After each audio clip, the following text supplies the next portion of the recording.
Rugsėjo 7 dieną Pylimo galerijoje duris atvėrė dailininko Algimanto Jusionio paroda Spalvomis rašau savo tiesą, kurią pristatė tapytojo žmona Violeta. Menininkas mus paliko prieš kelerius metus, tačiau, kaip sako artimiausi jo aplinkos žmonės, jis gyvas savo kūriniuose. O ši paroda tik dar vienas įrodymas, jog per 10 brandžios kūrybos metų jis nutapė išties reikšmingų kūrinių.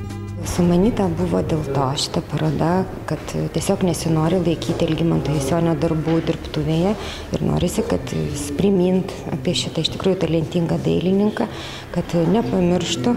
Ir gera buvo proga, kadangi yra naujai atsidariusi galerija, Pylimo gatvės galerija, ir tiesiog norėjosi su galbūt kita auditorija supažindinti Algimanto darbus. Apie Algimanto Jusionio kūrybą ir braižą paklausime kito garsaus tapytojo Aloyzo Stasiulevičiaus, kuris pastarai pavadino mūsų dienų klasika. Yra muzikologo Gerulaičio suformuota tokia formulė. Jis skamba taip: didelis menas visuomet ant jo krinta praeities šešėlis. Algimanto Jusionis mokėsi, rėmėsi Adomu Galdiku. Adomas Galdikas mokėsi Paryžiui, jo parodos ir prieš karą, ir po karo buvo Paryžiui.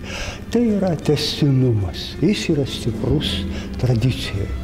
O šiaip tai yra iš tikrųjų tapytojas iš Dievo malonės, kuris žaidžia spalvom. Spalva yra pagrindinis jo plastinis elementas, kuriuo jis žaidžia.